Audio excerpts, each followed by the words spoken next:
Afternoon all.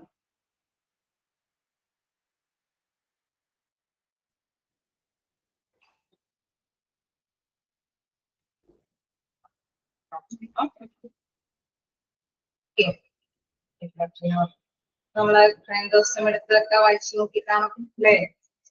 Union ആണ്, different types of trade union ആണ് കഴിഞ്ഞ ദിവസം ഡിസ്കസ് ചെയ്തത്.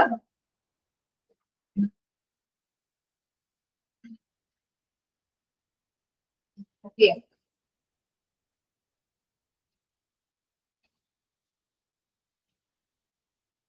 ക്ലാസിഫിക്കേഷനില് പ്രധാനമായിട്ടും trade union on the basis of പർപ്പസിന്റെ സ്റ്റാർട്ടിങ് കഴിഞ്ഞു അല്ലേ? റിഫോമിസ്റ്റ് യൂണിയൻസ് അതുവരെയാണോ എടുത്തു നിർത്തിയത്?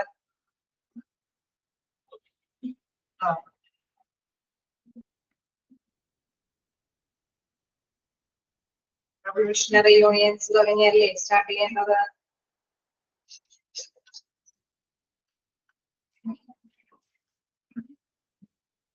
ഓക്കെ,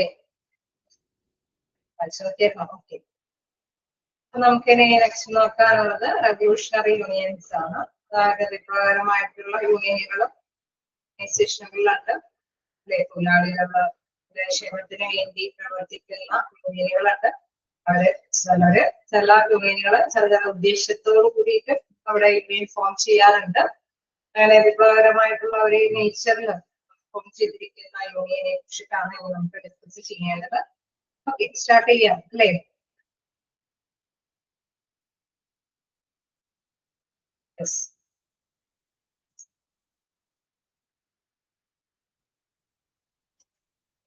നമുക്ക് നോക്കാം. Revolutionary unions are based on the widely preferred principles of the people. Based on this, their prime motive is to replace the prevailing system with new and entirely different institutions. അതായത് ഒരു principles, ചില തത്വാധിഷ്ഠിതമായിട്ടായിരിക്കും വിപ്ലവകരമായിട്ടുള്ള യൂണിയനുകൾ അല്ലെ, അവരുടേതായിട്ടുള്ള കുറച്ച് principles ആറ്റിറ്റ്യൂഡൊക്കെ വെച്ചിട്ടായിരിക്കും ആ യൂണിയനുകള് ഓർഗനൈസേഷനിൽ ഫോം ചെയ്തു വരുന്നത്. അവര് പ്രധാനമായിട്ടും പറയുന്നുണ്ട് based on this their prime motive is to replace the prevalent system with new and entirely different institutions. അതായത് ആ ഇൻസ്റ്റിറ്റ്യൂഷനിൽ അതുവരെ നിലനിന്നിരുന്ന ഒരു രീതി അതിന് entirely different ആക്കി അല്ലെ, വ്യത്യസ്തമാക്കി കൊണ്ടുവരത്തക്ക വിധത്തിലുള്ള ചില നടപടികൾ അത് നടപ്പാക്കി കൊണ്ടുവരാനായിരിക്കും റവല്യൂഷണറി യൂണിയനെ അവർക്ക് തയ്യാറെടുക്കുന്നത്. The purpose of such union is to establish a socialistic and communistic system by abolishing private property and the system of capitalist. അതായത് കുത്തക സാമ്രാജ്യങ്ങളൊക്കെ അത് മാറ്റിമറിക്കുക എന്ന ലക്ഷ്യത്തോടു കൂടിയിട്ട് നമുക്കറിയാം അല്ലെ, ചിലരൊക്കെ അടിമത്തത്തിന്റെ കീഴിൽ പോലെ, അതായത് തൊഴിലുടമ എന്താണോ അവിടെ പോളിസി നയങ്ങളൊക്കെ രൂപീകരിച്ചത് അത് എംപ്ലോയീസിന് ഇഷ്ടമുണ്ടെങ്കിലും ഇഷ്ടമില്ല എങ്കിലും അത് ഫോളോ ചെയ്യണമെന്നുള്ള കർശന നിലപാടൊക്കെ സ്വീകരിക്കുന്ന ചില കമ്പനികളൊക്കെ ആണെങ്കിൽ അവിടെ തീർച്ചയായിട്ടും എംപ്ലോയീസിന് ഒറ്റക്കെട്ടായിട്ട് നിന്നിട്ട് ചിലപ്പോൾ മാറ്റങ്ങൾ വരുത്താൻ പറ്റാത്ത സ്ഥിതി ഉണ്ടാവും അല്ലെ. അങ്ങനെയുള്ള സ്ഥലങ്ങളിലൊക്കെ യൂണിയൻ ഇടപെടും അല്ലെ. അവര് റവല്യൂഷണറി വിപ്ലവകരമായിട്ടുള്ള മാറ്റങ്ങൾ വരുത്തത്തക്ക വിധത്തിലുള്ള പ്രിൻസിപ്പിൾസ് ആയിട്ടായിരിക്കും അവര് മുന്നേറുന്നത്. തീർച്ചയായിട്ടും അവിടെയുള്ള ആ ഒരു ക്യാപിറ്റലിസ്റ്റ് അല്ലെ, അവിടെ ഒരു പ്രൈവറ്റ് പ്രോപ്പർട്ടി അല്ലെങ്കിൽ പ്രൈവറ്റ് ആയിട്ടുള്ള ഒരു അല്ലെ ഒരു പ്രത്യേകമായിട്ടുള്ള ആ ഒരു ഹൈറാർക്കി സിസ്റ്റത്തിനെ തന്നെ, ആ ശ്രേണിയെ തന്നെ മാറ്റി വരയ്ക്കത്തക്ക വിധത്തിലുള്ള നിലപാടുകളൊക്കെ ആയിരുന്നു. അങ്ങനെ പ്രൈവറ്റ് ആയിട്ടുള്ള പ്രോപ്പർട്ടീനെ അബോളിഷ് അല്ലെ ഉന്മൂലനം ചെയ്തിട്ട്, ആ സിസ്റ്റത്തിനേക്ക് ഉന്മൂലനം ചെയ്തിട്ട് നമുക്കറിയാം എംപ്ലോയീസിന് സാറ്റിസ്ഫൈഡ് ആയിട്ടുള്ള അല്ലെങ്കിൽ സോഷ്യലിസ്റ്റ് ആയിട്ടുള്ള ഒരു സിറ്റുവേഷൻസ് ക്രിയേറ്റ് ചെയ്യുക എന്ന ലക്ഷ്യത്തോടു കൂടിയിട്ടായിരിക്കും പ്രവർത്തിക്കുന്നത്. Such unions are divided in the following four groups. Okay, അങ്ങനെ വിപ്ലവകരമായിട്ടുള്ള യൂണിയനുകൾ ഉണ്ട് എന്നുള്ളതാണ്. അത് നാല് തരത്തിൽ ഡിവൈഡ് ചെയ്തിട്ടുണ്ട്. അതിൽ ഫസ്റ്റ് വൺ പറയുന്നത് political unions, then anarchist unions, then predatory union, okay, then fourth one പറയുന്നത് ഡിപെൻഡന്റ് യൂണിയൻസ്. അപ്പൊ ഈ ഒരു ഫസ്റ്റ് ഇൻട്രൊഡക്ഷനിൽ നിന്ന് ഒരു കാര്യം മനസ്സിലായി അല്ലെ, എല്ലാ യൂണിയനും എംപ്ലോയീസിനെ സപ്പോർട്ട് ചെയ്ത് ചിലപ്പോ തൊഴിലാളികളുടെയും ഒരുപോലെ തന്നെ സാറ്റിസ്ഫൈ ചെയ്തുകൊണ്ട് നിലകൊള്ളുന്ന യൂണിയനുകളുണ്ട്. പക്ഷെ അതിനപ്പുറം അവിടെയുള്ള ആ ഒരു മുതലാളിത്ത വ്യവസ്ഥയെ തന്നെ മാറ്റിമറിക്കത്തക്ക വിധത്തിലുള്ള സിറ്റുവേഷൻസ് ക്രിയേറ്റ് ചെയ്യാൻ വേണ്ടിയിട്ട് അതിനനുസരിച്ചുള്ള പ്രിൻസിപ്പിൾസ് ഒക്കെ ലക്ഷ്യബോധത്തോട് കൂടിയിട്ട് വരുന്ന യൂണിയനുകളും ഉണ്ട് എന്നതാണ്. അപ്പൊ അതില് നമ്മൾക്ക് ഫസ്റ്റ് നോക്കേണ്ടത് പൊളിറ്റിക്കൽ യൂണിയൻസ് ആണ്. ഓക്കെ അല്ലേ? റെവല്യൂഷണറി യൂണിയൻസിന്റെ മീനിങ് എന്താണെന്നുള്ളത് ഓക്കെ അല്ലേ? Revolutionary unions are based on the widely preferred principles of the people.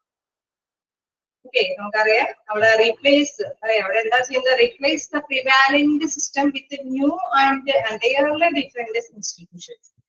ആ സ്ഥാപനത്തിന് എൻറ്റയർലി മാറ്റി മറിക്കത്തക്ക വിധത്തിലുള്ള ഒരു സിസ്റ്റത്തിലേക്ക് കൊണ്ടുവരികയാണ് അവിടെ ചെയ്യുന്നത്. ജസ്റ്റ് അതൊന്ന് നോട്ട് ചെയ്യാൻ എന്താണ് റെവല്യൂഷണറി യൂണിയൻസ് എന്നുള്ള ഒരു മീനിങ് ചെയ്തു വെക്കേണ്ടതാണ്.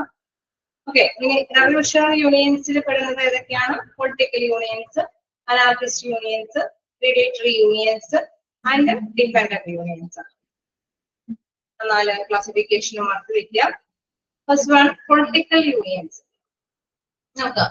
Such unions derive their strength from political actions for protecting the interests of workers. Okay, അതായത് തൊഴിലാളികളുടെ താല്പര്യങ്ങൾ അതിനെ സംരക്ഷിക്കത്തക്ക വിധത്തില് പൊളിറ്റിക്കലായിട്ടുള്ള രാഷ്ട്രീയപരമായിട്ടുള്ള നിലപാടുകൾ അത് ആ ഒരു സ്ട്രെങ്ത്, അതായത് യൂണിയന്റെ ആ ഒരു സപ്പോർട്ടോട് കൂടിയിട്ട് അവരെ ആ ഒരു സ്ട്രെങ്ത് അവർക്കൊരു ശേഷി ഉണ്ടാക്കി കൊടുക്കാൻ വേണ്ടിയിട്ടാണ് അവിടെ നിലകൊള്ളുന്നത്. These unions work in order to reduce the difference between the wages of different workers. നമുക്കറിയാം തൊഴിലാളികളുടെ ഇടയിൽ തന്നെയുള്ള വേരിയേഷൻസ് വേജസ് ഒക്കെ അപ്പൊ ഒരേ കാറ്റഗറിയിൽ തന്നെ വർക്ക് ചെയ്യുന്നവരായിരിക്കും, പക്ഷെ ഡിഫറെന്റ് വേജസ് ഒക്കെ ആയിരിക്കും അവർ കൊടുക്കുന്നത്. തീർച്ചയായിട്ടും ആ ഡിസ്ക്രിമിനേഷൻ ഒന്നും ഒരിക്കലും പാടുള്ളതല്ല അല്ലെ. അപ്പൊ തീർച്ചയായിട്ടും അവിടെ പൊളിറ്റിക്കൽ ആക്ഷനോട് കൂടിയിട്ട് തന്നെ തൊഴിലാളികളുടെ ആശയമപ്രവർത്തനം അവരുടെ താല്പര്യങ്ങൾ സംരക്ഷിക്കാൻ വേണ്ടിയിട്ട് നിലകൊള്ളുന്ന യൂണിയനുകളാണ് പൊളിറ്റിക്കൽ യൂണിയനുകൾ. Okay, such unions derive their strength from political actions for protecting the interest of workers.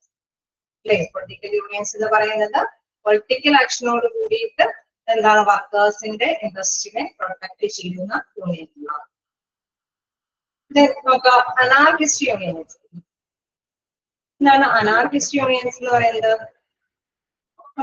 Anarchist unions are those unions which attempts to demolish the prevalent economic system through revolutionary measures.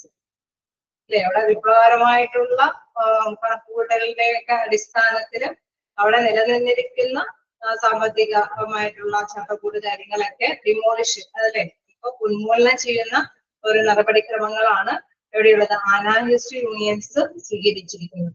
Anarchist unions are those unions which attempts to demolish the prevalent economic system through revolutionary measures.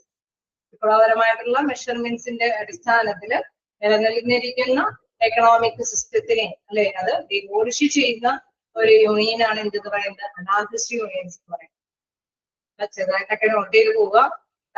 those unions which attempts to demolish the prevalent economic system through revolutionary measures എന്ന് ചോദിച്ചാൽ not ചെയ്ത് പോവുക. Anarchist unions ആണ്.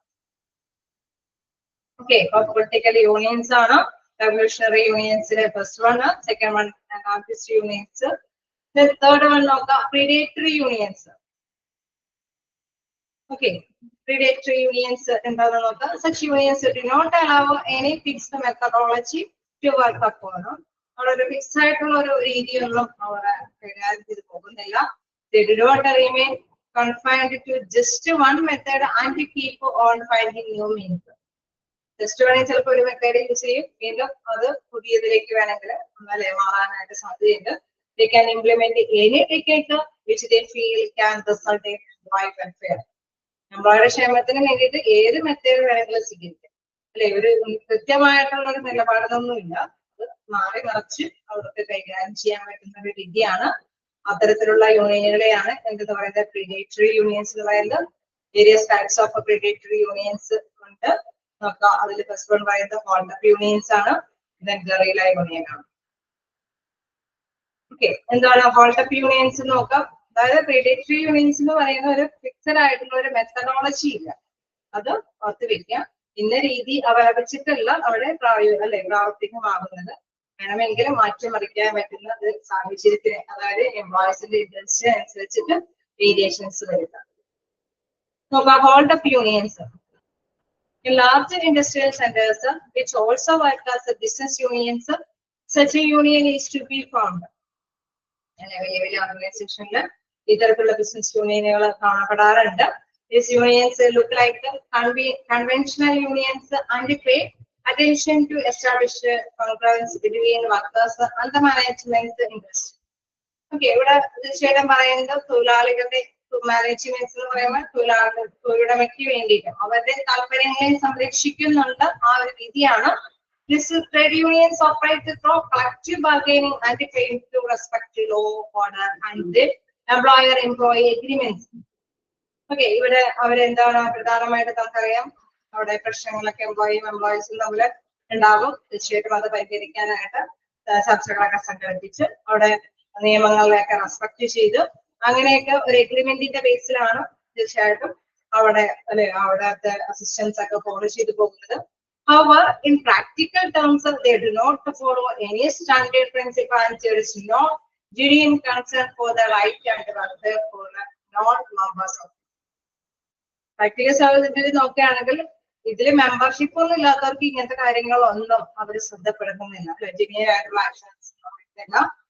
അതായത് അവരുടെ membership ഒക്കെ ഉള്ളവർക്കൊക്കെ കുറച്ച് favourable ആയിട്ടുള്ള തീരുമാനങ്ങളൊക്കെ നിലപാടുകളൊക്കെ എടുത്ത് മുന്നോട്ട് പോകുന്ന ഒരു യൂണിയനുകളാണ് ഹോൾഡ് അപ്പ് യൂണിയൻസ് എന്ന് പറയുന്നത്. ഇനി കേരള യൂണിയൻസിനെ നോക്കാം. അപ്പൊ നിങ്ങൾക്ക് ഒരു ഔട്ട്ലൈൻ കിട്ടും. Such unions work on the concept of non-cooperation with the management of the company. In other words, it can be said that these unions work on an undisclosed and harass method of a negotiation. അതായത് guerrilla യൂണിയനിൽ ഒരു തരത്തിലും management ആയിട്ട് ഒരു കോർപ്പറേഷനും ഇല്ല, ഒരു സഹകരണവുമില്ല.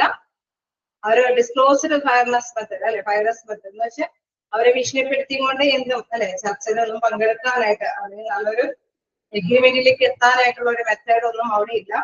This unions are opposite to that hold up unions. Hold up യൂണിയൻസിന്റെ നേരെ ഓപ്പോസിറ്റ് ആയിട്ടുള്ള ഒരു രീതിയാണ് അവർ ഫോളോ ചെയ്യുന്നത്. As they also operate against the employers, അതായത് തൊഴിലുടമയ്ക്ക് എതിരായിട്ട് തന്നെ നിന്നിട്ടാണ് അവരുടെ പ്രവർത്തനങ്ങൾ നടപ്പാക്കുന്നത്. The leaders of such unions are dishonest, untrustworthy, irresponsible and tough in attitude. അതായത് അവരുടെ മനോഭാവങ്ങളിലാണെങ്കിലും ഒരു റെസ്പോൺസിബിലിറ്റി ഒക്കെ നോക്കുകയാണെങ്കിലും റെസ്പോൺസിബിൾ ആയിട്ടാണ് ഒരു ഉത്തരവാദിത്വം ഇല്ലാത്ത അല്ലെങ്കിൽ ഒരു എന്താ പറയാ സത്യസന്ധതയും അല്ലാത്ത ഒരു പ്രാവർത്തികമായിട്ടുള്ള പ്രവർത്തനങ്ങളാണ് അവർക്ക് ഉണ്ടാകുന്നത്. അതായത് യാതൊരു തരത്തിലും തൊഴിലുടമയെ ഒന്ന് ഫേവറബിൾ ആയിട്ട് ചിന്തിക്കുക പോലും ചെയ്യാത്ത നിലപാടുകളൊക്കെ ആയിരിക്കും അവര് സ്വീകരിക്കുന്നത്. These unions use pressure factors and violence to get their demands fulfilled. അവരുടെ ഡിമാൻഡ്സ് ഫുൾഫിൽ ചെയ്യാനായിട്ട് അവര് എന്താ പറയുക ക്രിയാത്മകമായിട്ട് രീതിയിൽ എന്തെങ്കിലുമൊക്കെ ചിന്തിച്ചെടുപ്പിച്ച് തീരുമാനങ്ങളൊക്കെയൊക്കെ നടപ്പാക്കി കൊണ്ടുവരികയാണ് ചെയ്ത് അത് തൊഴിലുടമയ്ക്ക് ഫേവറബിൾ ആണോ, അവർക്ക് നഷ്ടം സംഭവിക്കുന്നുണ്ടോ എന്നുള്ള കാര്യങ്ങൾക്കൊന്നും ഒരു പ്രാധാന്യമൊന്നുമില്ല. അവരെ ഭീഷണിപ്പെടുത്തിയിട്ടാണെങ്കിലും എന്തെങ്കിലും കാര്യങ്ങൾ സാധിച്ചെടുക്കുക എന്നുള്ള ഒരു നിലപാട് സ്വീകരിക്കുന്ന യൂണിയനാണ് ഗറില്ല യൂണിയൻ എന്ന് പറയുന്നത്. ഓക്കെ, അപ്പം തീർച്ചയായിട്ടും നമുക്കറിയാം എന്താണ് ഈ യൂണിയനുകളിൽ പ്രധാനമായിട്ടും വ്യത്യസ്ത നിലപാടുകളാണ് സ്വീകരിക്കുന്നത്. Political unions, anarchist unions, predatory unions. Predatory യൂണിയൻസിൽ നമ്മൾ കണ്ടു ചില ഹോൾഡ് അപ്പ് യൂണിയൻ ആണെങ്കിൽ തൊഴിലുടമയ്ക്കും തൊഴിലാളികൾക്കും ഫേവറബിൾ ആയിട്ടുള്ള തീരുമാനങ്ങൾ നെഗോഷിയേഷൻ ചർച്ചകളൊക്കെ സംഘടിപ്പിച്ച് മുന്നോട്ട് പോകുന്നത്. പ്രത്യേകിച്ച് അവിടെ ശ്രദ്ധിക്കേണ്ട ഒരു കാര്യം അതിൽ മെമ്പർഷിപ്പ് ഉള്ളവരുടെ കാര്യത്തിലൊക്കെ കൂടുതൽ നല്ല നിലപാടുകളൊക്കെ സ്വീകരിച്ച് ഇരുകൂട്ടർക്കും ഫേവറബിൾ ആയിട്ടുള്ള തീരുമാനങ്ങളാണ്. പക്ഷെ ഗറില്ല യൂണിയനിൽ എന്താണ് എംപ്ലോയറിന് സപ്പോർട്ടീവായിട്ട് യാതൊരു നിലപാടും സ്വീകരിക്കുന്നില്ല. തൊഴിലാളികൾക്ക് എന്താണ് അവരുടെ ക്ഷേമത്തിന് വേണ്ടിയിട്ട് എന്ത് പ്രവൃത്തി വേണമെങ്കിലും ചെയ്യാൻ തയ്യാറായിട്ട് അവരുടെ ഇൻഡസ്ട്രികൾക്ക് താല്പര്യങ്ങൾക്ക് പ്രാധാന്യം കൊടുത്തുകൊണ്ട് തന്നെ മുന്നേറുന്ന ഒരു യൂണിയനാണ് ഗറില്ല യൂണിയൻ എന്ന് പറയുന്നത്.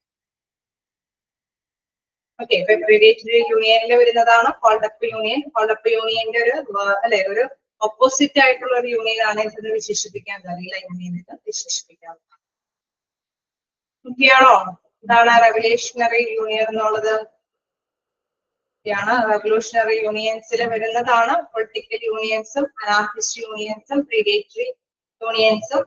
പ്രീഡേറ്ററി യൂണിയനിൽ രണ്ട് സബ് ഡിവിഷൻസ് ആണ്, ഹോൾഡ് അപ്പ് യൂണിയൻസും ഗറില്ല യൂണിയൻസും.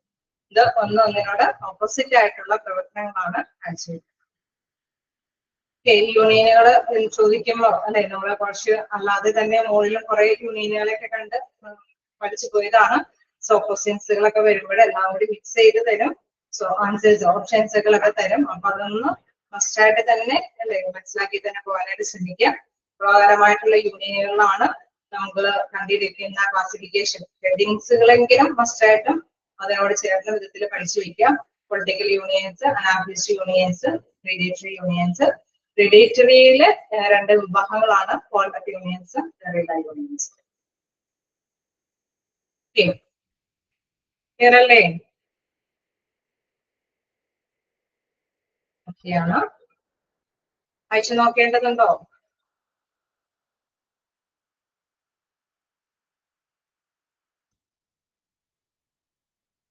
ഇനിയപ്പോ നമുക്ക് ലാസ്റ്റ് വൺ കൂടി നോക്കിയേക്കാം. എന്താണ് dependent unions? According to Professor Huxley, there is one more type of a union which is known as a dependent union. Okay, ഒന്നോ രണ്ടോ തരത്തിലുള്ള യൂണിയനുകൾ അങ്ങനെ ഒന്നിച്ച് നിന്ന് പ്രവർത്തിക്കുന്നുണ്ടെങ്കിൽ അതിനെ ഡിപെൻഡന്റ് യൂണിയൻസ് എന്ന് നമുക്ക് വിശേഷിപ്പിക്കാം.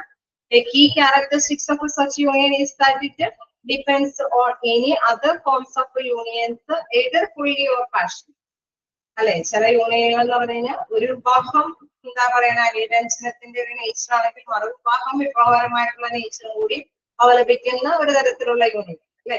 എന്നാ നമ്മൾ എടുത്ത് നോക്കിക്കഴിഞ്ഞ് കഴിഞ്ഞാൽ റെവല്യൂഷണറിയും അല്ല അല്ലെ, മറ്റേതും അല്ലാത്ത ഒരു രീതിയിലുള്ള നിലപാടുകൾ സ്വീകരിക്കുന്ന യൂണിയനുകളെയാണ് എന്താ പറയുന്നത് ഡിപെൻഡന്റ് യൂണിയൻസ് എന്ന് പറയുന്നത്. അപ്പൊ അക്കോർഡിംഗ് ടു പ്രൊഫസർ ഹോക്സി ആണ് ഇത് അഭിപ്രായപ്പെട്ടിരിക്കുന്നത്. അദ്ദേഹം പറയുന്നതനുസരിച്ചിട്ട് there is one more type of union which is known as a dependent union. A key characteristics of such union is that it depends on any other forms of the unions, either fully or partially. അല്ലെ, അവിടെ fully വേണമെങ്കിൽ revolutionary nature ആവാം, അതല്ലെങ്കിൽ മറിച്ച് അല്ലെ നമ്മുടെ നേരത്തെയുള്ള revolutionary അല്ലാത്ത ഒരു മോഡലുള്ള ഏതെങ്കിലും യൂണിയനുകളാവാം അല്ലെ. യൂണിയൻ ബേസ് പർപ്പസിന്റെ ഉദ്ദേശത്തിലുള്ള യൂണിയനുകളോ അല്ലെങ്കിൽ മെമ്പർഷിപ്പിന്റെ അടിസ്ഥാനത്തിലുള്ള യൂണിയനുകളിലൊക്കെ ഇടയിൽ ഈ പറഞ്ഞ റെവല്യൂഷണറി യൂണിയന്റെ ഒക്കെ പങ്കാളിത്ത ഒരു നേച്ചറൊക്കെ അവിടെ സ്ഥിതിവിശേഷമായിട്ട് ചെയ്യുന്നുണ്ടാകും. ഓക്കെ, അപ്പൊ അത്തരത്തിലുള്ള യൂണിയനുകളെയാണ് ഡിപെൻഡന്റ് യൂണിയൻ എന്ന് വിശേഷിപ്പിക്കുന്നത്.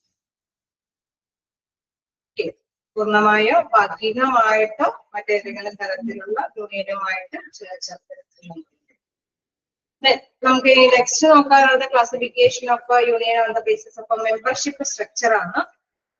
ഓക്കെ, നമ്മളിപ്പോ ജസ്റ്റ് നോക്കിയത് എന്താണ് ബിസിനസ് യൂണിയൻ. ഈ ഒരു ക്ലാസിഫിക്കേഷനിൽ ഈ ഒരു ഓൺ ദ ബേസിസ് ഓഫ് പർപ്പസിൽ റിഫോമിസ്റ്റ് യൂണിയൻസിനെയും റെവല്യൂഷണറി യൂണിയൻസിനെയാണ്. അതിൽ റെവല്യൂഷണറി യൂണിയൻസിൽ നമ്മൾ അനാർക്കിസ്റ്റും പൊളിറ്റിക്കൽ യൂണിയൻസും പ്രീഡേറ്ററിയിലെ സബ് ഡിവിഷൻസും നമ്മൾ കണ്ടു. Last one dependent unions. ഇനി നമുക്ക് നോക്കാനുള്ളത് on the basis of a membership structure ആണ്. Party union, industry union, staff union, general union. Okay, അപ്പൊ ഇനി നമുക്ക് ആ ഭാഗത്തേക്ക് നോക്കാം. അപ്പൊ മെമ്പർഷിപ്പ് സ്ട്രക്ചറിന്റെ ബേസിൽ ഏതൊക്കെയാന്നുള്ള രീതിയിൽ ചോദിച്ചു കഴിഞ്ഞാൽ മിക്സ് ചെയ്ത് തന്നു കഴിഞ്ഞ് കഴിഞ്ഞാൽ പത്ത് വെക്കണം.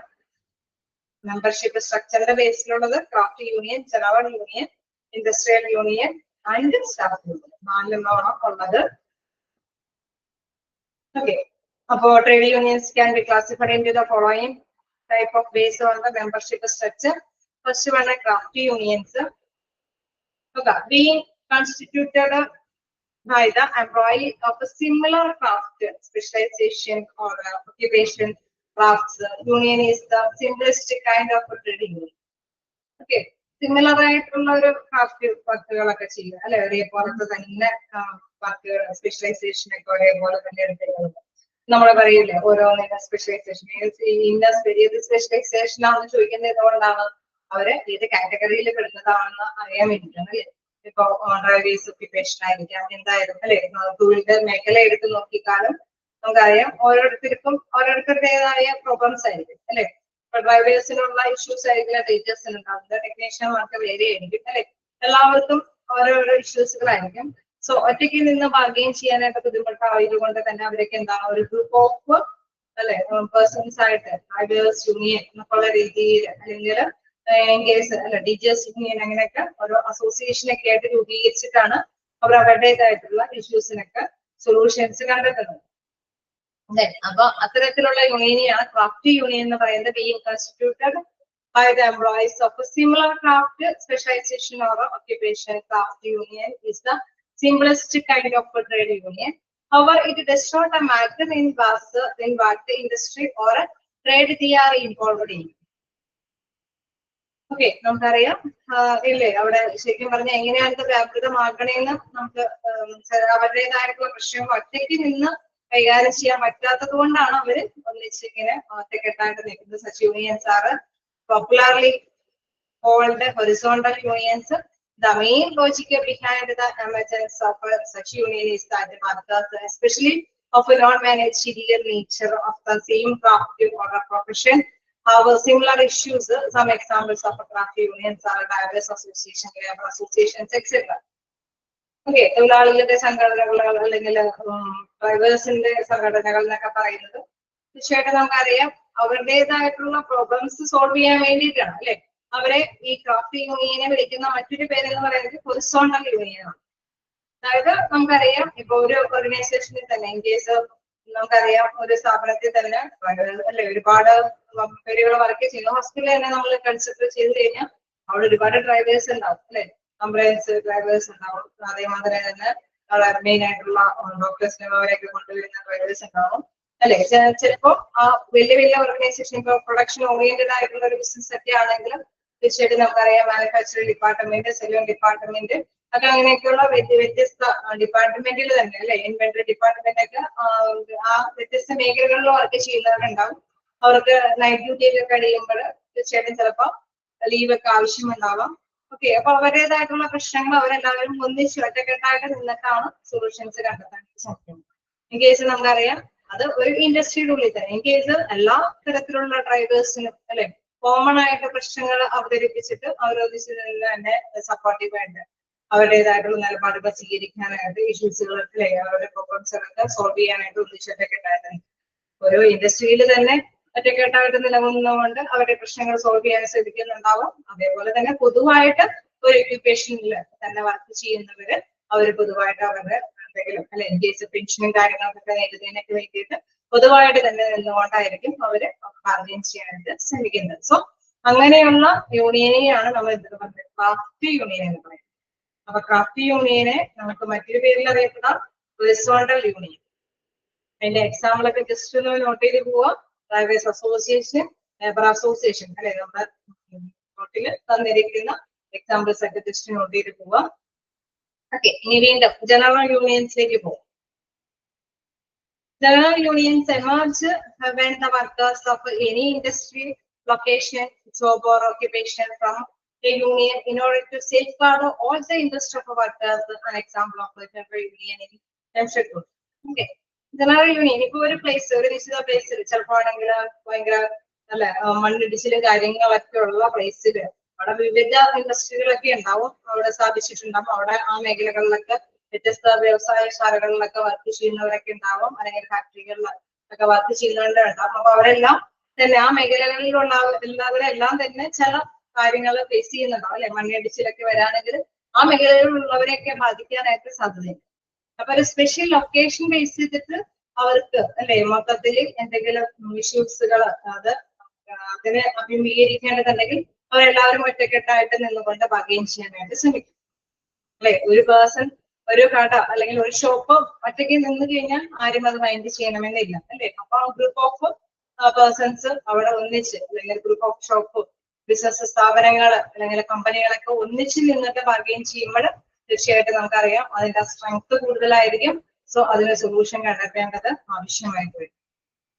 ഓക്കെ, അപ്പൊ അത്തരത്തിലുള്ള യൂണിയനെയാണ് ജനറൽ യൂണിയൻ എന്ന് പറയുന്നത്.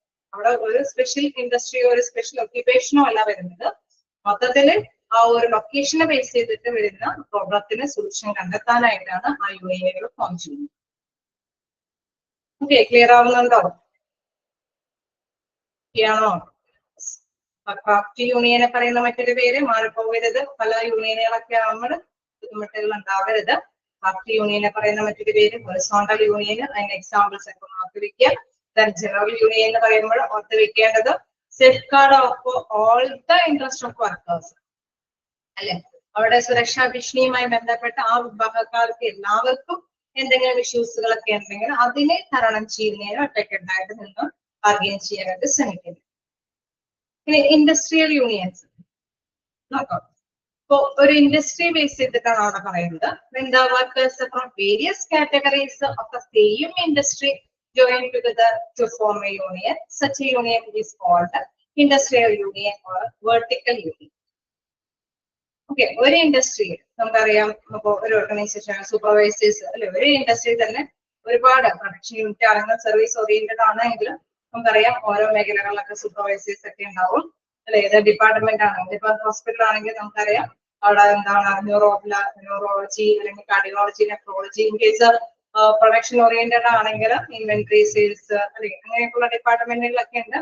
ഇവിടെയൊക്കെ ഓരോ ഡിപ്പാർട്ട്മെന്റിലും അല്ലെ അധികാരികളൊക്കെ ഒരേ പോസ്റ്റിൽ വർക്ക് ചെയ്യുന്നവരുണ്ട്. ക്ലാർക്ക് പോസ്റ്റിൽ വർക്ക് ചെയ്യുന്നവരെ പോലെ ഉണ്ടാവാം, സൂപ്പർവൈസേഴ്സ് പോലെ ഉണ്ടാവും അല്ലെ. അപ്പൊ വ്യത്യസ്ത കാറ്റഗറികളിൽ വർക്ക് ചെയ്യുന്ന ഒരേ വർക്കേഴ്സ്. സോ ഇങ്ങനെ വരുമ്പോഴാണ് കോമൺ ആയിട്ട് ഇവർക്ക് ചില കാര്യങ്ങളൊക്കെ ഫേസ് ചെയ്യാൻ ബുദ്ധിമുട്ടുണ്ടാവും. അപ്പൊ ഇവരെല്ലാവരും ആ ഇൻഡസ്ട്രി, സെയിം ഇൻഡസ്ട്രിയിൽ തന്നെ നിന്നുകൊണ്ട് തന്നെ ഒറ്റക്കെട്ടായിട്ട് നിന്നിട്ട് ഇവരുടെ പ്രോബ്ലംസിന് സൊല്യൂഷൻ കണ്ടെത്താനായിട്ട് ശ്രമിക്കും.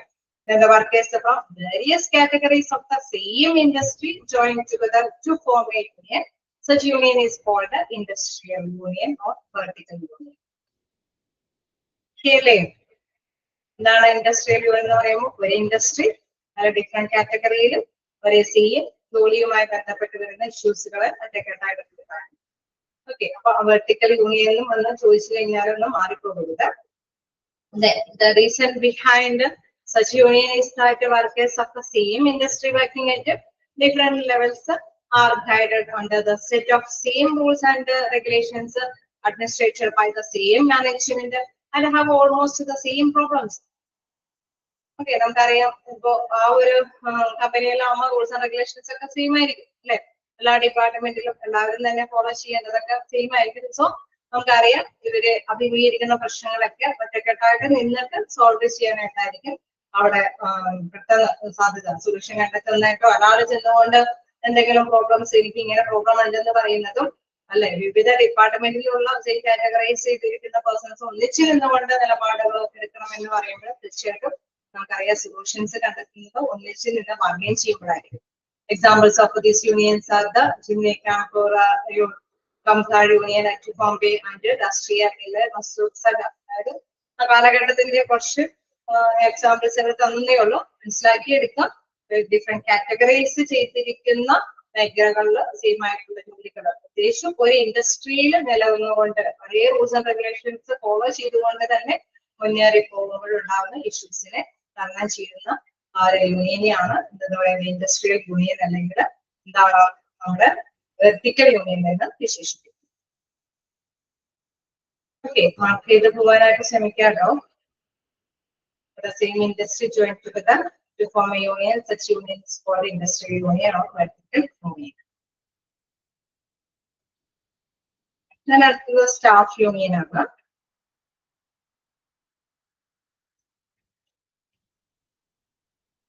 Okay, staff union എന്ന് പറയുമ്പോൾ തന്നെ നമുക്കറിയാം സ്റ്റാഫുകൾ അല്ലെ.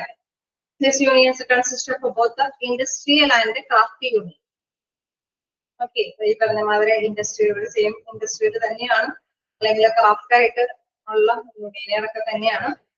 These unions generally employ members in a position like clerk, technicians, supervisors, computer operators, draftsmen, managers, etc. Okay, നമ്മൾ നേരത്തെ പറഞ്ഞ മാതിരി തന്നെ ഒരു ഇൻഡസ്ട്രിയിൽ തന്നെ വ്യത്യസ്ത കാറ്റഗറിയിൽ അല്ലെ വരുമ്പോൾ ക്ലർക്ക്, ടെക്നീഷ്യൻ, സൂപ്പർവൈസേഴ്സ് ഒക്കെ ഉണ്ട്.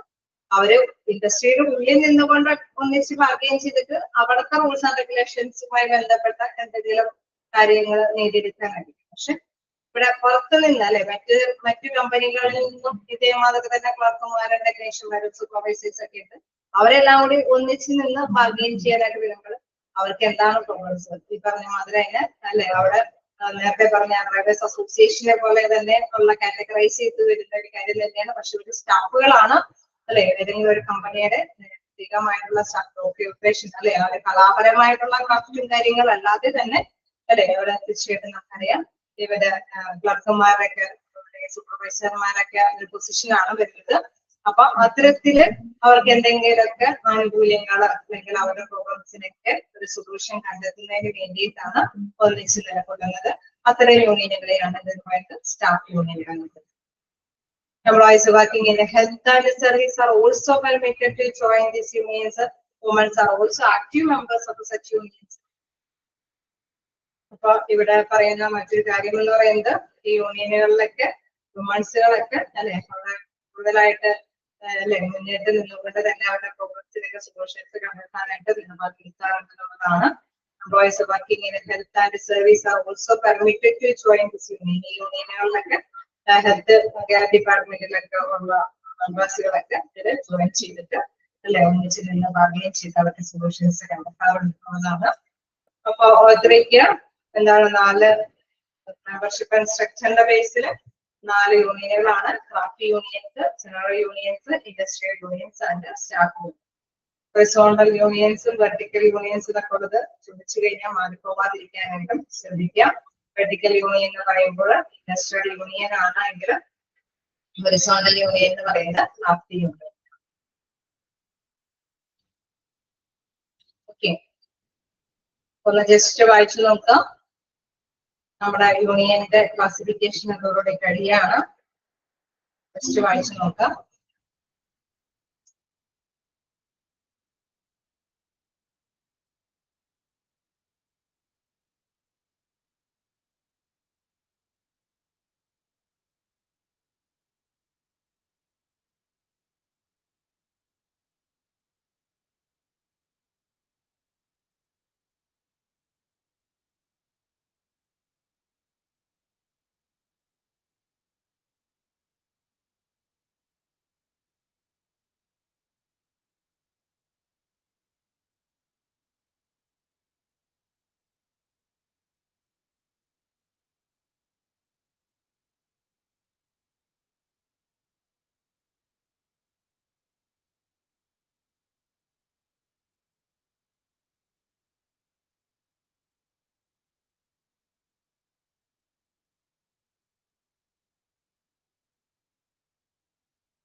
കണ്ടിന്യൂ ചെയ്യാം. പ്രോബ്ലംസ് ഓഫ് ട്രേഡ് യൂണിയൻ ആണ് ഇനി.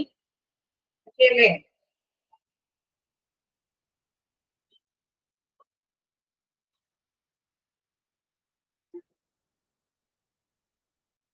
സ്റ്റാർട്ട് ചെയ്യാലോ? Problems of trade union.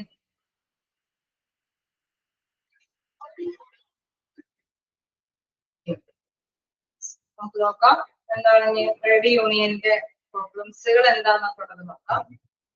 Major problems which are faced by Indian trade unions are categorized main ആയിട്ടുള്ള പ്രോബ്ലംസ് എന്താണെന്ന് നോക്കാം. ഒന്ന് അല്ലെ ഫസ്റ്റ് വൺ പറയുന്നത് political leadership of outside nature. Trade union എന്ന് പറയുമ്പോൾ തീർച്ചയായിട്ടും ഓർഗനൈസേഷനിൽ നമുക്കറിയാം കമ്പനികളിലൊക്കെ ആണെങ്കിൽ എംപ്ലോയിക്ക് വേണ്ടിയിട്ട് അവരുടെ ഇഷ്യൂസുകളൊക്കെ തരണം ചെയ്യുന്നതിന് വേണ്ടിയിട്ട് അവർക്ക് സപ്പോർട്ടീവായിട്ട് നിലകൊള്ളുന്നതാണ് ട്രേഡ് യൂണിയൻ.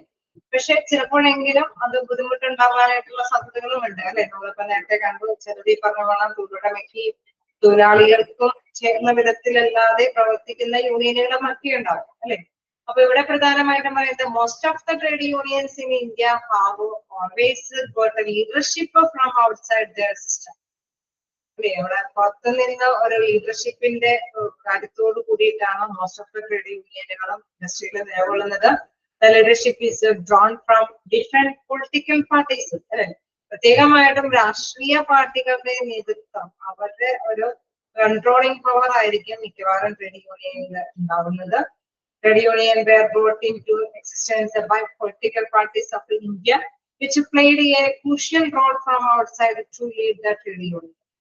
ഓക്കെ, നമുക്കറിയാം ട്രേഡ് യൂണിയൻ ഒരു തന്ത്രപരമായ രീതിയിലൊക്കെ ഒരു കൺട്രോളിംഗ് പവർ ആണ് ശരിക്കും നേടിയെടുക്കുന്നത് അല്ലെ. ഒരു പൊളിറ്റിക്കൽ രാഷ്ട്രീയപരമായിട്ടുള്ള ഒരു സ്വാധീന ശക്തിയാണ് അവിടെ അവര് നേടിയെടുക്കുന്നത്. Main problem with this application is that these political parties look for their own interest rather than protecting the workers' rights and addressing their grievances.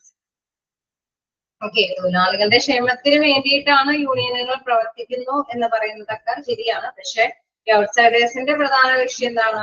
അവരുടെ പൊളിറ്റിക്കൽ സപ്പോർട്ട്, സ്വാധീന ശക്തി, അത് ആ ഒരു ലീഡർഷിപ്പ് പവർ നേടിയെടുക്കുക എന്നുള്ളത് അവരുടെ താല്പര്യങ്ങൾക്കാണ് കൂടുതൽ പ്രാധാന്യം കൊടുക്കുന്നത്. അതായത് എംപ്ലോയീസിന്റെ ഇൻഡസ്ട്രികൾക്ക് കൊടുക്കുന്ന താല്പര്യത്തേക്കാണ്.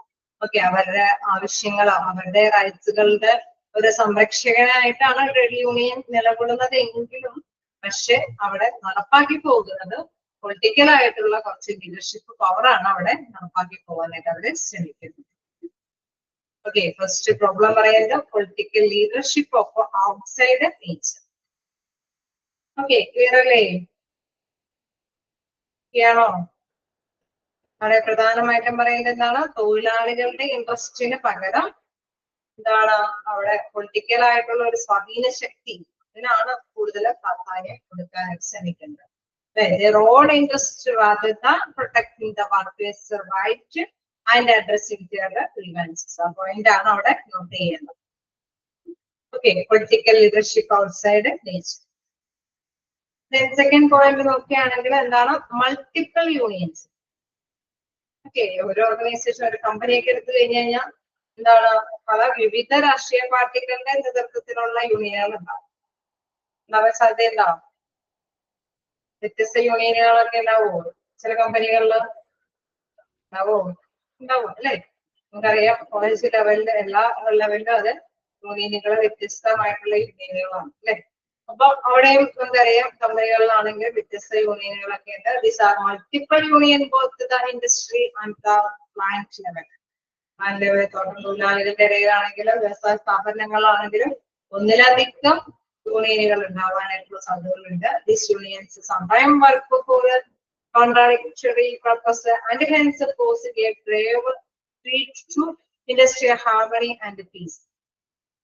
ഓക്കെ, നമുക്കറിയാം ഇവര് അല്ലെ വ്യത്യസ്ത യൂണിയനുകളൊക്കെ ഉണ്ടാവുമ്പോൾ എന്താണ് എപ്പോഴും എന്തെങ്കിലും അല്ലെ ഒന്നിനോട് മെച്ചപ്പെടണം എന്നുള്ളൊരു എതിർ പോരാളികളായിട്ടായിരിക്കും അവിടെ എപ്പോഴും അല്ലെ അവിടെ പെരുമാറുന്നത്. So contradictory purpose and hence pose a grave threat to industrial harmony and peace. അപ്പൊ നമുക്കറിയാം അല്ലെ വ്യത്യസ്ത രീതികളിലുള്ള നിലപാടുകളൊക്കെ സ്വീകരിക്കുമ്പോൾ അവിടെ ഒരു സമാധാനം ഒന്നും അല്ലെ ഐക്യം ഒന്നും ഉണ്ടാവാൻ സാധ്യതയില്ല.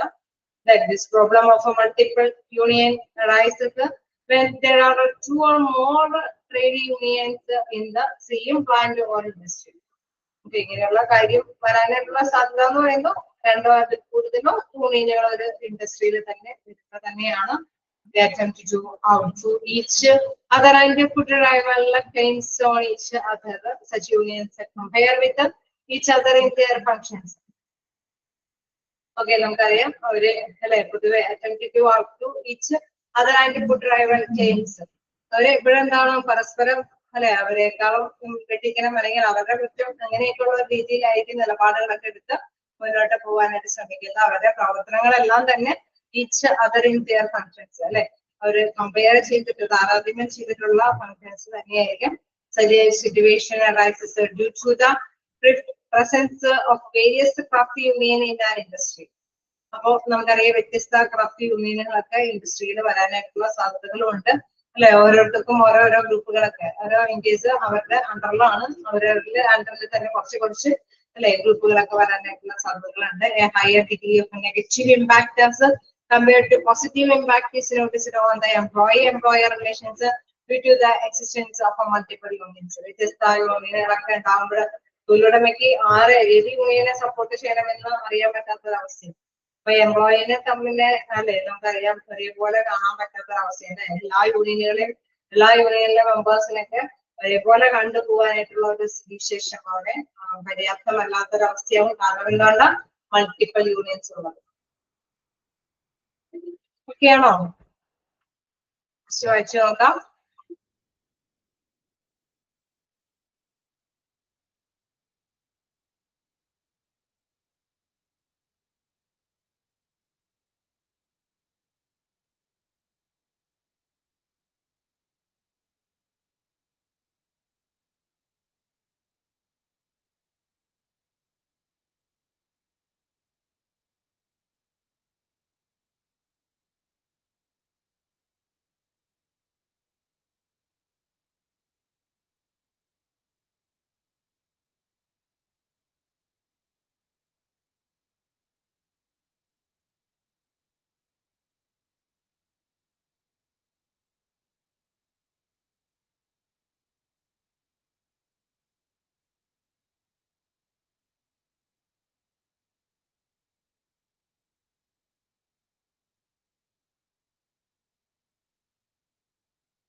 നമുക്ക് നോക്കാം. നെക്സ്റ്റ് എന്ന് പറയുന്നത് എന്താണ്? Union rivalry. എന്താണ് യൂണിയൻ റൈവലറി എന്ന് പറയുന്നത്? അതായത് യൂണിയനുകൾ തമ്മിൽ വൈരുദ്ധ്യമായിട്ടുള്ള പ്രവർത്തനങ്ങൾ ഉണ്ടാവാനായിട്ടുള്ള സാധ്യതയുണ്ട് അല്ലെ. മൾട്ടിപ്പിൾ യൂണിയൻസ് എന്നൊക്കെ നമ്മൾ കണ്ടപ്പോൾ തന്നെ നമുക്കറിയാം വിരുദ്ധമായിട്ടുള്ള കാര്യങ്ങൾ ഉണ്ടാവാനായിട്ടുള്ള സാധ്യതകളുണ്ട്. ഇന്റർ യൂണിയൻ റൈവലറി ഉണ്ട്, അതേപോലെ തന്നെ ഇൻട്രാ യൂണിയൻ റൈവലറി ഉണ്ട്. Inter union rivalry എന്ന് പറയുന്നത് എന്താണ്? The difference with the union can be of the following types. നോക്കാം. When a rivalry exists between two groups of the same union, then such a rivalry is called inter union rivalry. ഒരു ഇൻഡസ്ട്രിയിൽ തന്നെ വ്യത്യസ്ത യൂണിയനുകൾ വന്ന് form ചെയ്യുമ്പോൾ അവിടെ ഉണ്ടാകുന്ന അല്ലെ പരസ്പര വിരുദ്ധമായിട്ടുള്ള കാര്യങ്ങൾ നിലപാടുകളൊക്കെ സ്വീകരിക്കുമ്പോൾ തീർച്ചയായിട്ടും നമുക്കറിയാം അത്തരത്തിലുള്ള വൈരുദ്ധ്യമായിട്ടുള്ള പ്രവർത്തികൾ അല്ലെ അവിടെ ഇന്റർ യൂണിയൻ റൈവലറി എന്ന് പറയുന്നു. അങ്ങനെ വൈരാഗ്യം വെച്ച് പ്രവർത്തിച്ച് പോകുന്ന യൂണിയനുകളെ the dynamics associated with it come out to the multiple unions operating from the same plant or industry. ഒരു പ്ലാന്റിൽ അല്ലെങ്കിൽ ഒരു ഇൻഡസ്ട്രിയിൽ തന്നെ വ്യത്യസ്ത യൂണിയനുകൾ ഉണ്ടാകുമ്പോഴാണ് ഇങ്ങനെയുള്ള ചലനാത്മക സ്ഥിതിവിശേഷം വരുന്നത്. Such unions are often led by political leaders and thus have a different political affiliations. അതായത് നമുക്കറിയാം പൊളിറ്റിക്കൽ സപ്പോർട്ടോട് കൂടിയിട്ടായിരിക്കും അവർ പ്രവർത്തിക്കുന്നത്. വ്യത്യസ്ത അഫിലിയേഷൻ അംഗീകാരമായിട്ടുള്ള രാഷ്ട്രീയപരമായിട്ടുള്ള സ്വാധീനത്തോട് കൂടിയിട്ടായിരിക്കും പ്രവർത്തിക്കുന്നത്. The competitive nature and the concept of survival of the fittest lead to inter-union conflicts and routine blame games. നമുക്കറിയാം നാടകീയമായിട്ട് എപ്പോഴും എന്തെങ്കിലുമൊക്കെ തർക്കങ്ങൾ വരാനായിട്ടുള്ള സാധ്യതകളുണ്ട്. കാരണം അവര് പരസ്പരം കോമ്പറ്റീറ്റീവ് ആയിട്ടുള്ള രീതി, പ്രാദേശികമായിട്ടുള്ള രീതിയിലൊക്കെ ആയിരിക്കും വൈരാഗ്യങ്ങളൊക്കെ വെച്ച് പുലർത്തിക്കൊണ്ട് മുന്നേറാനായിട്ടൊക്കെ ശ്രമിക്കുന്നത്. This situation is considered quite favorable by the management as it work on the divide and rule policy. തീർച്ചയായിട്ടും നമുക്കറിയാം എന്തെങ്കിലും പോളിസികൾ അല്ലെങ്കിൽ എന്തെങ്കിലും നിയമങ്ങളൊക്കെ പ്രാബല്യത്തിൽ കൊണ്ടുവരാനൊക്കെ ആയിട്ട് മാനേജ്മെന്റിനോട് അനുയോജ്യമായ രീതിയിലുള്ള സിറ്റുവേഷൻസ് ഒക്കെ ക്രിയേറ്റ് ചെയ്യുമ്പോഴാണ് അതിനുള്ള സാധ്യതയൊക്കെ വരുന്നത്. The inter union rivalry has become a dominant factor in the trade union of India. അതുകൊണ്ട് ഒരു പ്രധാനപ്പെട്ട ഒരു ഫാക്ടറാണ് ഈ പറഞ്ഞ ഇന്റർ യൂണിയൻ റൈവലറി പറയുന്നത്. അതായത് ഒരു ഇൻഡസ്ട്രിയിൽ തന്നെ ഒരു വ്യാപാര സമുച്ചയത്തിൽ തന്നെ വ്യത്യസ്ത യൂണിയനുകൾ അല്ലെ അവിടെ സ്റ്റാർട്ട് ചെയ്ത് പ്രവർത്തനങ്ങളൊക്കെ നടപ്പാക്കുന്നുണ്ട്. This have been very great because of the lacking of these unions in the economic scenario. നമുക്കാണെങ്കിൽ സാമ്പത്തിക അവസ്ഥ അല്ലെ ആ ഒരു ഫീൽഡിലേക്ക് നോക്കുകയാണെങ്കിൽ നമുക്ക് ക്രമപ്പെടുത്തി കൊണ്ടുവരാൻ പറ്റില്ല. കാരണം അല്ലെ അങ്ങോട്ടും ഇങ്ങോട്ടും വൈരാഗ്യം മുത്ത് ഉള്ള പ്രവർത്തനങ്ങളായിരിക്കും എപ്പോഴും നടപ്പാക്കി കൊണ്ടുവരാനായിട്ട് സാധിക്കുന്നത്, വരാനായിട്ട് അല്ലെ അവിടെ ഉണ്ടാകുന്ന സാഹചര്യം ഉണ്ടാകുന്നത്. സോ ഒരു എക്കണോമിക് ആയിട്ടുള്ള ഒരു ടീമിലേക്ക് സ്ഥാപനത്തിനെ അല്ലെങ്കിൽ ഇൻഡസ്ട്രിയെ ഡെവലപ്പ് ചെയ്ത് കൊണ്ടുവരാനായിട്ട് ബുദ്ധിമുട്ടായിട്ട് വരും. ഓക്കെ, ഇന്റർ യൂണിയൻ റെഗുലറി ഒക്കെയാണോ?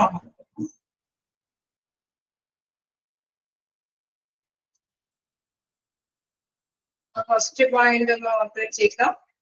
Regularly between two groups of the same union, then such a regularity is called the inter-union regular.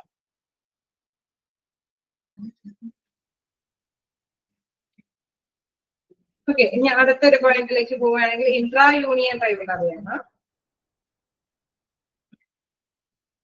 എന്താണ് ഇൻട്രാ യൂണിയൻ റൈവലറി എന്ന് പറയുന്നത്? നോക്കാം. Intra union rivalry has emerged has A hindrance to productivity as well as industrial relations on a larger scale. അപ്പൊ അവിടെ പറയുന്ന ഒരു കാര്യം എന്ന് പറയുന്നത് അവിടെ അല്ലെ പ്രധാനമായിട്ടും നമുക്ക് അല്ലെ മനസ്സിലാക്കേണ്ടത് ലളിതമായിട്ടുള്ള കാര്യങ്ങളൊക്കെ തന്നെയാണ് ഇവിടെ ചെയ്യുന്നത്. പക്ഷെ ഇവിടെ എന്താണ് intra union rivalry has emerged as A hindrance of productivity as well as industrial relations of larger scale. അല്ലെ വലിയ വലിയ സ്കെയിലിൽ തന്നെ നമുക്കറിയാം ഉത്പാദനക്ഷമത അത് തീർച്ചയായിട്ടും നമുക്ക് എന്താണ് വിരുദ്ധമായിട്ടുള്ള ഈ പ്രവർത്തനത്തിലൂടെ നമുക്ക് നേടിയെടുക്കാനൊന്നും സാധിക്കില്ല.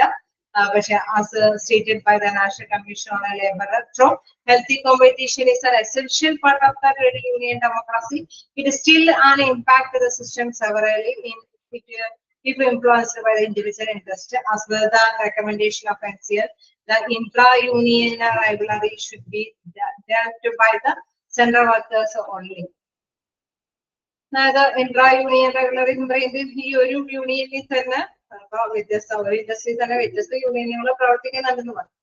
പക്ഷെ ഈ ഒരു യൂണിയനിൽ തന്നെ രണ്ട് വിഭാഗങ്ങളുണ്ടാവും അല്ലെ.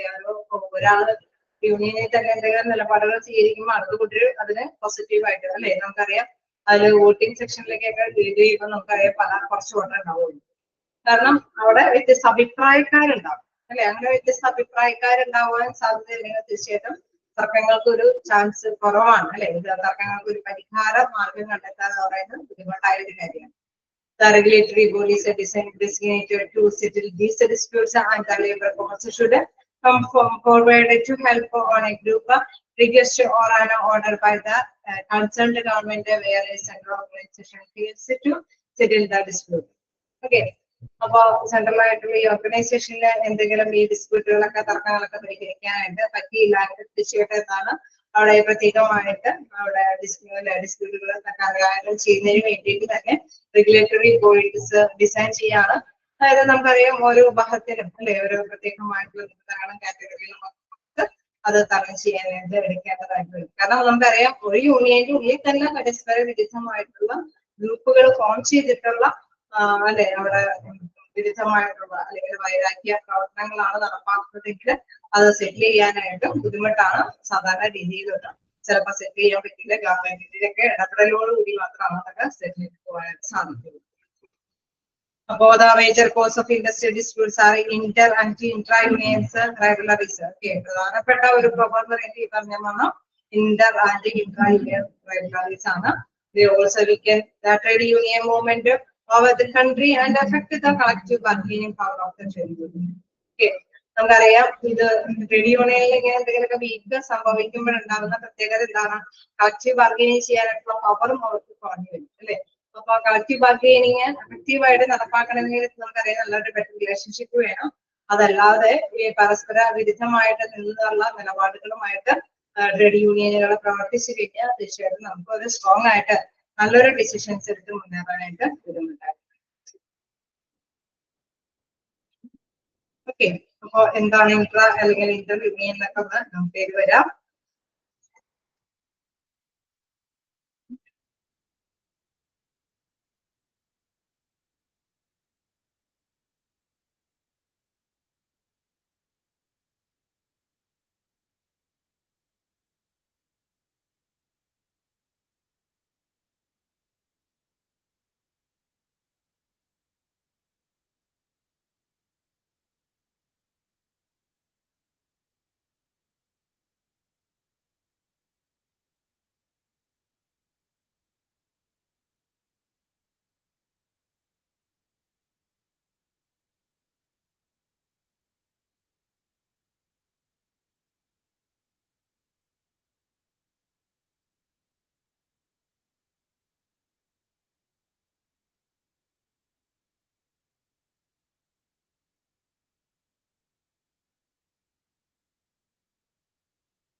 ഓക്കെ, അപ്പൊ നമ്മള് പറഞ്ഞ മാതിരി എന്തിനെ കുറിച്ചിട്ടാണ് പഠിക്കുന്നത്? Problems of the trade unions ആണ്.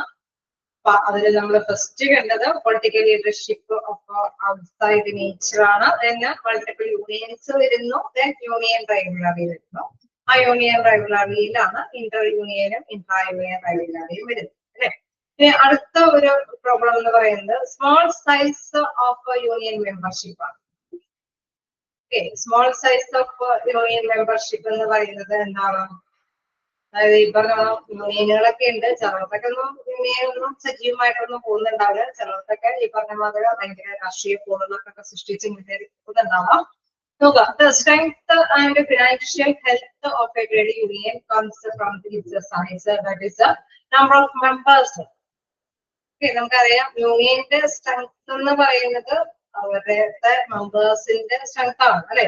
യൂണിയൻ ലീഡേഴ്സ് ഒക്കെ ഒരു പൊളിറ്റിക്കൽ പാർട്ടിയുടെ ശക്തി ഉണ്ട് എന്നൊക്കെ ഓക്കെയാണ്, പക്ഷെ മെമ്പേഴ്സ് ആണ് അതിന്റെ ശരിക്കും പറഞ്ഞു കഴിഞ്ഞാൽ സ്ട്രോങ് ആയിട്ടുള്ള സ്ട്രെങ്ത് എന്ന് പറയുന്നത് അല്ലെ. It also determines the nature and the scope of activities like to be performed by it and to the success it will achieve in a safeguarding the interest of employees. തീർച്ചയായിട്ടും നമുക്കറിയാം അതിന്റെ അവിടെ ഒരു വിജയത്തിലേക്ക് എത്തിക്കാൻ പറ്റണമെങ്കിൽ തീർച്ചയായിട്ടും തൊഴിലാളികളെ സാറ്റിസ്ഫൈ ചെയ്യണം, അവരുടെ ഒരു സംരക്ഷകനായിട്ട് നിലകൊള്ളും യൂണിയൻ അല്ലേ. ശരിയല്ലേ? യൂണിയനുകൾ അങ്ങനെ ഒരു സമീപനം എടുക്കേണ്ടതില്ലേ? എങ്കിലല്ലേ തീർച്ചയായിട്ടും നമുക്കറിയാം ആ ഓർഗനൈസേഷനെ ഗുണം. ഓക്കെ, അപ്പൊ തീർച്ചയായിട്ടും അങ്ങനെയാണ് ശരിക്കും വേണ്ടത്. പക്ഷെ due to the interdependency of a size and operations bigger the size of a trade union better functioning it does. Okay, നന്നായിട്ട് ഒരുപാട് മെമ്പർഷിപ്പ് ഒക്കെ ഉണ്ട് എങ്കിൽ ഈ പറഞ്ഞ വണ്ണം അവർക്ക് നല്ല രീതിയിൽ പ്രവർത്തനങ്ങൾ ചെയ്യാൻ സാധിക്കും.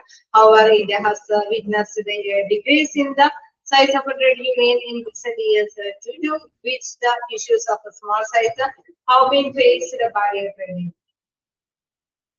ഓക്കെ, പക്ഷെ ഇന്ത്യയിലെ മിക്കപ്പോഴും നമുക്കറിയാം എന്താണ് ഒരു സൈസ് അല്ലെ ട്രേഡ് യൂണിയന്റെ സൈസ് പറയുന്നത് വളരെ സൃഷ്ടിയാണ്. അതായത് മെമ്പർഷിപ്പ് ഒക്കെ വളരെ എണ്ണങ്ങളൊക്കെ വളരെ കുറവാണ്. അതുകൊണ്ട് തന്നെ അവരുടെ പ്രവർത്തനങ്ങളും മന്ദഗതിയിൽ അല്ലെങ്കിൽ വളരെ ചുരുങ്ങിയ രീതിയിൽ മാത്രമായിട്ടാണ് ഒതുങ്ങി.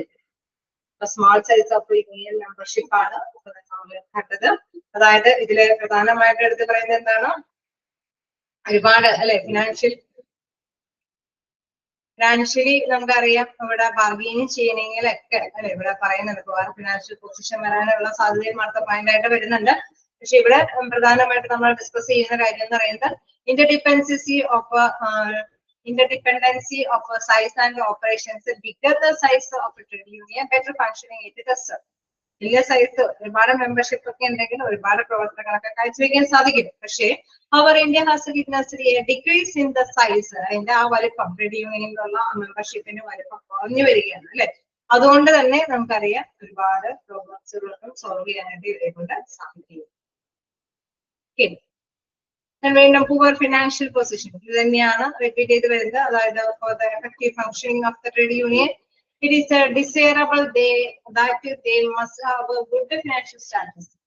ഒരു നല്ല ഫിനാൻഷ്യൽ സ്റ്റാറ്റസ് കീപ്പ് ചെയ്യണമെങ്കിൽ അല്ലെ തീർച്ചയായിട്ടും നമുക്കറിയാം എംപ്ലോയീസിന്റെ താല്പര്യങ്ങളെല്ലാം സംരക്ഷിക്കണം. അല്ലെങ്കിൽ എംപ്ലോയീസിന് വേണ്ടിയിട്ട് എന്തെങ്കിലുമൊക്കെ കാര്യങ്ങളൊക്കെ അറേഞ്ച് ചെയ്ത് കൊടുക്കും. ഇൻ കേസ് തൊഴിലാളികൾക്ക് വേണ്ടിയിട്ട് അല്ലെ അവിടെ നല്ലൊരു ട്രെയിനിങ് ഒന്നും കിട്ടിയിട്ടില്ലെങ്കിൽ അവർക്ക് വേണ്ടിയിട്ട് ട്രേഡ് യൂണിയൻസിലൊക്കെ ഒരു ട്രെയിനിങ് ഒക്കെ സംഘടിപ്പിക്കും. പക്ഷെ അതിനൊക്കെ എന്താ ആവശ്യം ഉണ്ടാവും? എന്തെങ്കിലും ആവശ്യം ഉണ്ടാവും. ട്രേഡ് യൂണിയന്റെ നേതൃത്വത്തില് എംപ്ലോയീസിന് വേണ്ടിയിട്ട് ഒരു ട്രെയിനിങ് പാക്കേജ് അറേഞ്ച് ചെയ്യാൻ വെച്ചു. അപ്പൊ അവിടെ എന്താവശ്യമുണ്ട്? എന്താവശ്യമുള്ള മെയിനായിട്ട് എന്താവശ്യമുണ്ട്?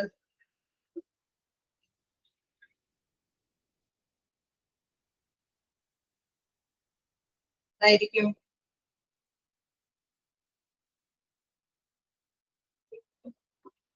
രണ്ടാവശ്യം ഉണ്ടാവും. ഒരു ട്രെയിനിങ് ഒക്കെ അറേഞ്ച് ചെയ്ത് കൊടുക്കണമെങ്കിൽ ഒരു ക്യാഷ് ആവശ്യം അല്ലെ. അപ്പൊ ഫണ്ട് ആവശ്യമാണ് അല്ലെ. നല്ലൊരു മെമ്പർഷിപ്പ് ഉണ്ടെങ്കിൽ അവരെ നീ പറഞ്ഞ മാതിരി അല്ലെ അവിടെ ഇടയ്ക്കിടയ്ക്കൊക്കെ ആണെങ്കിലും കുറച്ച് കളക്ട് ചെയ്യാൻ പറ്റും. അല്ലെങ്കിൽ ഒരു മെമ്പർഷിപ്പ് എടുക്കുന്ന ടൈമിലൊക്കെ ചാർജ് ചെയ്താക്കാൻ പറ്റും. അതേസമയം ഇങ്ങനെയുള്ള നിലപാടുകളൊന്നും ഇല്ലായെങ്കിൽ ഈ മെമ്പർഷിപ്പ് ഒന്നും ഇല്ലായെങ്കിൽ തീർച്ചയായിട്ടും എന്താണ് വിവിധ പുതിയ ഇനം പരിപാടികളൊന്നും അവിടെ അറേഞ്ച് ചെയ്യാൻ പറ്റാതെ വരും അല്ലെ. Membership subscription is the main source of income for trade union. Trade യൂണിയന്റെ മെയിൻ സോഴ്സ് ഓഫ് ഇൻകം എന്ന് പറയുന്നത് എന്താണ്? മെമ്പർഷിപ്പ് സബ്സ്ക്രിപ്ഷൻ ആണ് അല്ലെ. മെമ്പർഷിപ്പ് ആയിട്ട് പരിസംഖ്യയാണ്. ആ ഒരു പോയിന്റ് ഇമ്പോർട്ടന്റ് ആണ്. Other source of funds are donations, sale of magazine or handouts, etc. മറ്റു ഫണ്ടുകൾ കളക്ട് ചെയ്യേണ്ട ഒരു സംരംഭം എന്താ ഒരു സോഴ്സ് എന്ന് പറയുന്നത് എന്താണ്? അതർ സോഴ്സ് ഓഫ് ഫണ്ട് ആറ് ഡൊണേഷൻ ആയിട്ടൊക്കെ ആരെങ്കിലും കൊണ്ടൊക്കെ ഡൊണേറ്റ് ചെയ്യിപ്പിക്കാം. സെയിൽ ഓഫ് മാഗസീൻ, ഹാൻഡ്ഔട്ട്സ് ഇതൊക്കെ അല്ലെ പ്രകാശനം ചെയ്യുക, പുസ്തക പ്രകാശനം അങ്ങനെ എന്തെങ്കിലുമൊക്കെ അല്ലെ. അപ്പൊ അങ്ങനെയൊക്കെ ചെയ്തിട്ടൊക്കെയാണ് നമ്മൾ ഈ പറഞ്ഞ മാതിരി fund സ്വരൂപിക്കുന്നത്. Compensating officer various and office staff expenses incurred in annual convention and meeting, rent, printing cost, stationery, etc. are few of expenditure of this union. നമുക്കറിയാം കുറച്ച് എക്സ്പെൻഡിച്ചറിൽ ഉണ്ട് എംപ്ലോയീസിന്റെ അല്ലെങ്കിൽ ക്രെഡിറ്റ് യൂണിയന്റെ ഭാഗത്ത്. ആ എക്സ്പെൻഡിച്ചർ മീറ്റ് ചെയ്യാൻ മാതിരി സ്ട്രെങ്ത് ഉള്ള ഒരു യൂണിയൻ ആണെങ്കിലാണ് വലിയ പ്രശ്നമുള്ള ഇഷ്യൂസ് ഒന്നും ഇല്ലാതെ സാധിക്കുന്നത്. പക്ഷെ ഇത്തരത്തിലുള്ള പ്രശ്നങ്ങൾ പരിഹരിക്കാൻ ആവശ്യമായിട്ടുള്ള ഫണ്ട് അത് യൂണിയന്റെ നേതാക്കളുടെ കൈവശമില്ല എങ്കിൽ തീർച്ചയായിട്ടും നമുക്കറിയാം എംപ്ലോയിനെ സാറ്റിസ്ഫൈ ചെയ്ത് മുന്നോട്ട് പോകാനായിട്ട് സാധിക്കില്ല. ഓക്കെ, 2 പോയിന്റ് നമുക്ക് നെക്സ്റ്റ് ക്ലാസ്സിൽ എടുക്കാം. ഫിഫ്ത്ത് പോയിന്റ് വരെ നോക്കിയേ എന്തെങ്കിലും ഡൗട്ട് ചോദിക്കാം.